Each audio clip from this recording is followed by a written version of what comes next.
Hi friends, ఈరోజు మన ఆనందలహర్లో అనుబంధం కథ విందాం. ఏమండి, కాఫీ తీసుకోండి.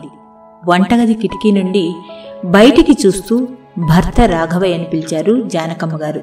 వస్తున్నా అంటూ ఆమెకు బదులిచ్చి చేస్తున్న పని ఆపి కుళాయి దగ్గర చేతులు కడుక్కొని హాల్లోకి వెళ్లేసరికి కాఫీ గ్లాస్తో ఎదురువచ్చారు జానకమ్మ గారు. పొద్దున్నే మొదలుపెట్టారా తోట పని అన్నారు ఆవిడ, తాను కూడా కూర్చొని కాఫీ తాగుతూ. ఈరోజు సెలవు కదా అని కొంచెం మొక్కల దగ్గర శుభ్రం చేస్తున్నాను అన్నారు రాఘవయ్య. స్కూల్ ఉన్నప్పుడు స్కూల్ పని, లేనప్పుడు తోట పని పెట్టుకుంటే మీకు రెస్ట్ ఉండద్దా చెప్పండి? ఏదో ఒక పని పెట్టుకోకుండా ఉండరు కదా. వచ్చే వయసా పోయే వయసా? ఇలా అయితే ఎలా అండి? ఆవిడ గొంతులో ఆదుర్ద స్పష్టంగా వినిపిస్తుంది. మరీ అంతగా భయపడి నన్ను భయపెట్టకు.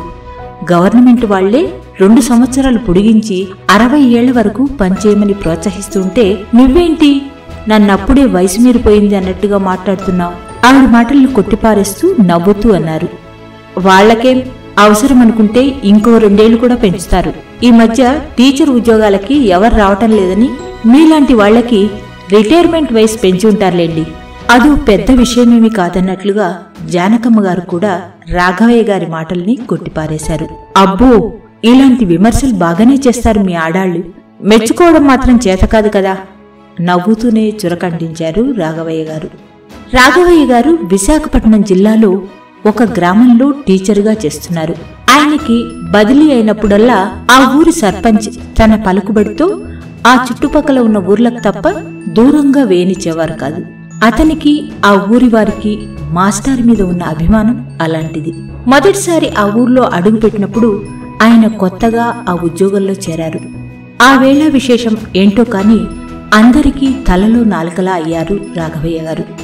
అక్కడికి వచ్చిన తర్వాతే ఆయనకి పెళ్లి అవడం, జానకి గారిని కాపురానికి తేవడం జరిగింది. ఆమె కూడా అందరికీ ఇష్టరాలే. ఎవరికి ఏ అవసరం వచ్చినా తానే ముందుంటారు. వారికి 2 కొడుకులు. తమకున్న ఆదాయంతోనే ఎంతో జాగ్రత్తగా వారికి పెద్ద చదువులు చదివించారు. వారిలో పెద్దవాడు సురేష్ అమెరికాలో, చిన్నవాడు నరేష్ బెంగళూరులో స్థిరపడ్డారు.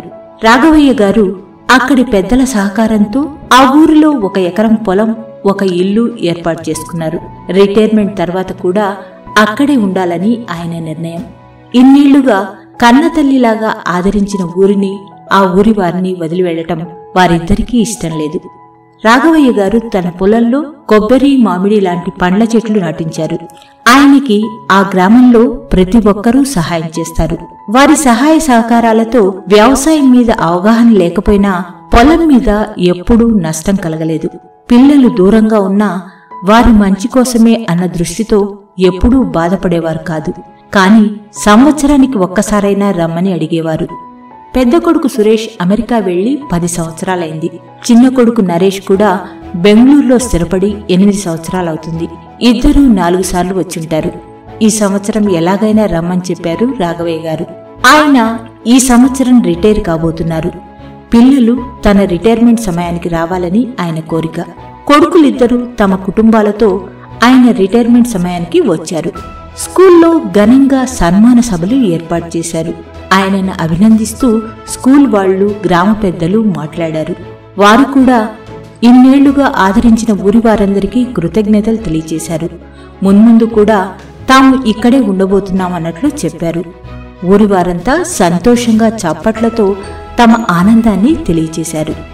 ఇంటికి వెళ్లి తీరుబడిగా కూర్చున్నాక కొడుకులు, కోడళ్లు వారి దగ్గరకు వచ్చి కూర్చున్నారు. చిన్న కొడుకు నరేష్, నాన్న ఏంటి మీరు రిటైర్ అయ్యాక కూడా ఇక్కడే ఉంటారా? ఇంకా ఇక్కడేం చేస్తారు? మా ఇద్దరిలో ఎవరో ఒకరి దగ్గర ఉంటే సరిపోతుంది కదా. ఈ వయసులో ఒక్కరు ఉండి ఏం కష్టపడతారు అన్నాడు. ఒక్కడినే అంటావేంట్రా? అమ్మా నేను ఇద్దరం. మా ఇద్దరికి తోడు ఈ ఊరి జనం. ఈ రోజు సన్మాన సభలో చూశారుగా అందరూ ఎలా మాట్లాడారు. అయినా ఇంకా మా పనులు మేం చేసుకునే శక్తి ఉంది. ఇప్పటి నుండే మీకెందుకు భారంగా ఉండటం? అదీగాక ఇక్కడ పొలం, ఇల్లు ఉన్నాయిగా, అన్నీ వదిలేసి ఎలా వచ్చేస్తాం అన్నారు రాఘవయ్య గారు. వదిలేసి ఎందుకు? అమ్మేసి రండి. ఏమన్నా మాట్లాడవేం? సపోర్ట్ కోసం అన్నట్లు నరేష్ సురేష్ని అడిగాడు. జానకమ్మ గారు, కోడళ్లు నిశ్శబ్దంగా వింటున్నారు. రాఘవయ్య గారు సురేష్ వైపు చూశారు. నేనేం చెప్తాను, అంతా నాన్నగారిష్టం. నాకైతే ఇంకా రిటైర్ అయ్యాక కూడా పొలం పనులు అని కష్టపడే బదులు హాయిగా వచ్చే పెన్షన్తో గడుపుకుంటే సరిపోతుంది అనిపిస్తుంది. ఎందుకు అక్కర్లేని జంజాటం అని. ఆ 1 ఎకరా మీద ఖర్చే తప్ప ఆదాయం ఏముంటుంది? ఇన్నాళ్ళు అంటే వచ్చిన జీతంలో ఖర్చు పెట్టేవారు. కాని ఇప్పుడు ఎలా, అది ఆలోచించాలి కదా అన్నాడు సురేష్. అయితే నీ ఉద్దేశం పొలం అమ్మేమనే? సూటిగా అడిగారు రాఘవయ్య గారు. అవును నాన్నగారు, ఇంకా ముసుగులో గుద్దులాట దేనికి? పొలం అమ్మేసి నా వాటా నాకిస్తే నేను అమెరికాలో ఇల్లు కొనుక్కుందామని అనుకుంటున్నాను. కొంచెం సహాయంగా ఉంటుంది. ఇంకా ఇల్లంటారా, మీ ఇష్టం. వాడన్నట్లు అమ్మేసి వాడి దగ్గరకు వెళ్ళిపోయినా మంచిదే అన్నాడు సురేష్. జానకమ్మ గారి దృష్టి కోడలి వైపు తిరిగింది. చిన్న కోడలు విజయ్ కళ్లలో సంతోషం ఆవిడ దృష్టి దాటిపోలేదు. పెద్ద కోడలు ప్రమీల కొంచెం ఆలోచనలో ఉన్నట్లనిపించింది. సరే, మీ ఉద్దేశాలు మీరు చెప్పారు కదా, మేం ఆలోచించుకోవాలి అన్నారు గంభీరంగా. జానకమ్మ గారు ఏమీ మాట్లాడలేదు, మౌనంగా ఉన్నారు. అప్పటికి సాయంత్రం 5 అవుతూ ఉండటంతో ఆవిడ టీ పెట్టడానికి లేచారు. టీ తాగేసి రాఘవయ్య గారు పొలం వైపు వెళ్లి వస్తానని వెళ్లారు. మనవలు వెంటపట్టంతో వాళ్లను కూడా పొలానికి తీసుకెళ్లారు. ఇంతలో పక్క వీధిలో ఉండే కమలమ్మ వచ్చి పిండి వంట చేయడానికి సహాయం అడగడంతో జానకమ్మ గారు కూడా బయటికి వెళ్లిపోయారు. కమలమ్మ ఇంటికి వెళ్లేసరికి వారింటికి చుట్టాలు వచ్చి ఉండడంతో పిండి వంటల పని వాయిదా పడింది. వచ్చిన వారు కమలమ్మ ఆడపడుచు కావడంతో కొంచెంసేపు మాట్లాడి ఇంటికి తిరిగి వచ్చారు జానకమ్మ గారు. ఇంట్లోకి అడుగు పెట్టబోతుంటే పెద్ద కోడలి మాటలు గట్టిగానే వినిపించాయి. పొలం ఇల్లు రెండూ అమ్మేసి వచ్చిన డబ్బులో సగం వాటా మాత్రమే మాకు వస్తుంది. కాని వాళ్ళని మీ దగ్గరే పెట్టుకుంటే మామగారి పెన్షన్తో పాటు వాళ్ళు ఇంట్లో చేసే పని కూడా కలిసి వస్తుందని మీ ఆశ. అందుకేగా వాళ్ళని అంతగా అన్నీ అమ్మేసి రమ్మని ఒత్తిడి చేసేది అంటోంది కోపంగా. అలా అయితే మీరు తీసుకెళ్లి పెట్టుకోండి, మేం కాదన్నామా? ఏమండి మాట్లాడరు? దీర్ఘం తీసింది చిన్న కోడలు. మేం తీసుకెళ్లి ఏం చేయాలి? వాళ్ళు అక్కడ ఉండలేరు. రాను పోను ఖర్చులు మోపెడు. మీకంటే అన్ని విధాలా కలిసి వస్తుంది. కాని మాకేం లాభం? పెద్ద కోడలంది. బయట నిల్చుని ఉన్న జానకమ్మ గారికి వాళ్ల మాటలు వింటుంటే కాళ్ల కింద భూమి కదిలినట్టు అనిపించింది. నిల్చోలేక అక్కడే కూలబడిపోయారావిడ. ఏమండి, మీ వదిన మాటలు విన్నారా? మనకేదో కలిసి వస్తుందన్నట్లుగా మాట్లాడుతుంది. తీసుకెళ్తే వారి బాధ్యతలన్నీ మనమే తీసుకోవాలి కదా. వాళ్ల పెన్షన్ డబ్బులు వాళ్లకే చాలవు, ఇంకా మాకేంటి మిగిలేది అంది చిన్న కోడలు. చూడు చిన్నా, ఇదంతా కాదు. నాన్నగారిని పొలం అమ్మేసి డబ్బులు పంచమందాం. ఉంటే ఇక్కడే ఉండని, ఊరు మొత్తం మాతో ఉంటుంది అంటున్నారుగా అన్నాడు సురేష్. నీకేం, నువ్వు బానే చెప్తావు. వాళ్ళకి ఏమాత్రం బాగలేకపోయినా పరుగులు పెట్టాల్సింది నేను. నువ్వు పైదేశంలో ఉంటావు కాబట్టి ఎవ్వరూ ఏమి అనరు. మరి నా పరిస్థితి అన్నాడు నరేష్. కొంచెంసేపు నిశ్శబ్దం. ఆ తర్వాత ఎక్కడో ఉన్న నేను పదే పదే రాలేను. కావాలని కాదు కదా, కుదరక. నాకన్నా దగ్గరగా ఉంటావు కాబట్టి నువ్వు వస్తావని రావాలని అందరూ అనుకుంటారు. అందులో పెద్ద విషయం ఏముంది? నీ ప్లేస్లో నేనున్నా అంతేగా అన్నాడు సురేష్. డాలర్లలో సంపాదించే నీకేం తెలుసు? Bengaluru costly city. మా సంపాదన అసలు ఖర్చులకు సరిపోదు. ఇంకా మధ్య మధ్యలో ప్రయాణాలంటే పరిస్థితి ఏంటి? నరేష్ గొంతులో అసహనం. డాలర్లలో సంపాదిస్తానని తెగ ఫీలవుతున్నారు. కాని ఖర్చు కూడా డాలర్లలోనే అని ఎందుకనుకోరు? అక్కడేదో సుఖపడిపోతున్నామని ఓ బాధపడుతున్నారు. అక్కడ ఎన్ని బాధలు పడుతున్నామో తెలుసా? సురేష్ గొంతులో కోపం తొంగి చూసింది. సరేలే, ఇవన్నీ ఆయన ఒప్పుకున్నప్పుడు కదా, అప్పుడు ఆలోచిద్దాం అంటూ చర్చకి ఫుల్ స్టాప్ పెట్టాడు నరేష్. నేను నా ఫ్రెండ్స్ని కలవడానికి వెళ్తున్నా అంటూ నరేష్ బయటికి వెళ్లిపోయాడు. ఆ వెనుకనే సురేష్ వెళ్లిపోయాడు. కోడళ్ళిద్దరూ గదుల్లోకి వెళ్లిపోయారు. కాస్త ఆగి లోపలికి వచ్చిన జానకమ్మ, ఎక్కడున్నారు అందరూ? లైట్ కూడా వేయలేదు అంటూ లైట్ వేశారు.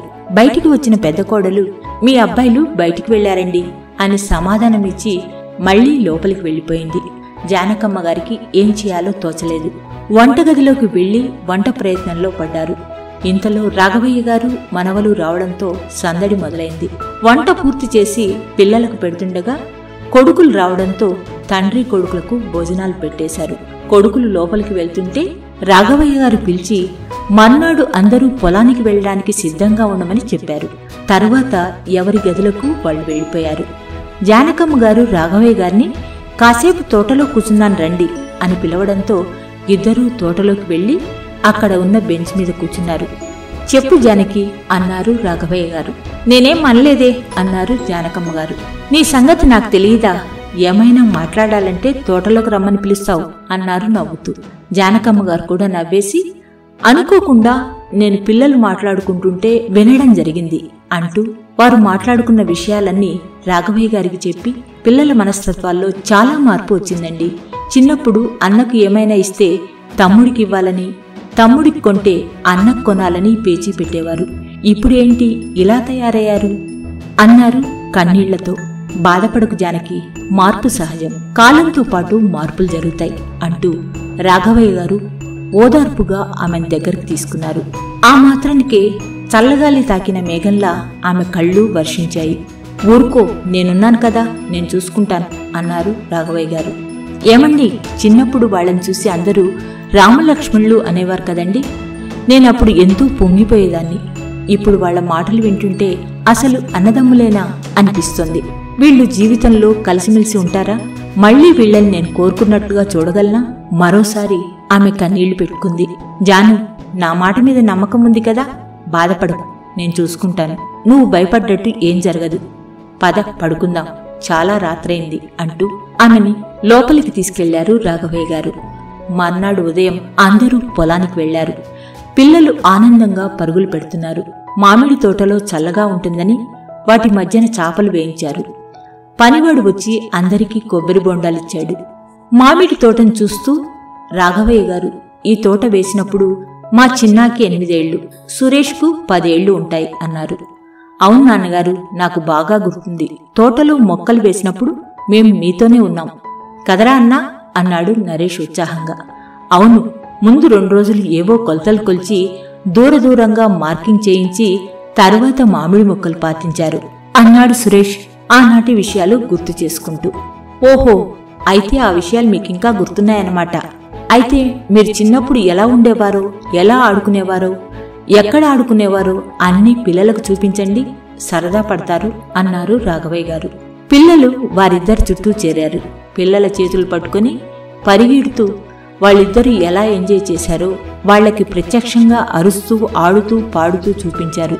పిల్లలతో పాటు పెద్దలు కూడా ఎంతో ఆనందాన్ని వ్యక్తం చేశారు. సురేష్, నరేష్లకు తమ చిన్ననాటి విషయాలు గుర్తుకొచ్చాయి. ఒకరినొకరు ఎంతో అభిమానంగా చూసుకున్నారు.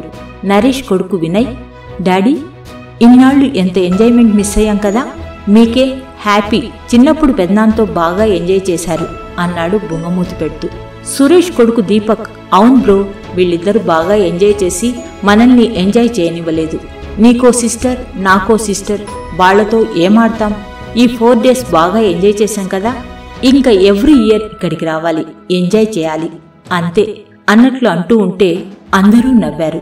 వారిని చూసిన జానకమ్మ కళ్లలో నీళ్లు తిరిగాయి. రాఘవయ్య గారు, బాబూ సురేష్, నువ్వు ఇందాక చిన్నప్పుడు మొక్కలు నాటే ముందు మార్కింగ్ చేసి దూరంగా మొక్కలు నాటించానని గుర్తు చేశావు కదా, దానికి కారణమేంటో తెలుసా?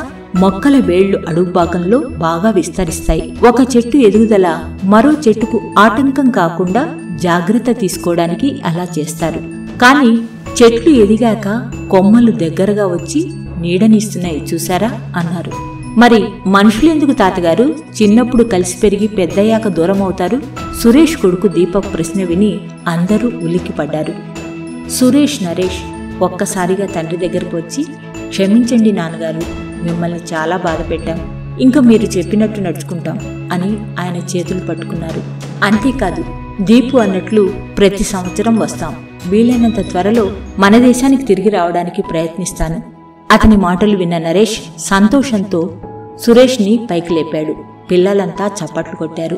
కోడళ్ళిద్దరూ జానకమ్మ దగ్గరికెళ్లి, క్షమించండి అత్తయ్య, మీకు బాధ కలిగించాం అన్నారు. ఆమె వారిద్దరినీ ప్రేమగా దగ్గరకు తీసుకున్నారు. రాఘవయ్య గారు జానకమ్మ గారి వైపు చిరునవ్వుతో చూసేసరికి ఆమె కూడా సంతోషంగా చూశారు. ఇలాంటి మంచి మంచి కథల కోసం ఆనందలహరి పోడ్కాస్ట్ని ఫాలో అవుతారు కదా. మరో మంచి కథతో మీ ముందుకు వస్తాను. అనురాధ తీర్థాల ఆనందలహరి పోడ్కాస్ట్లో.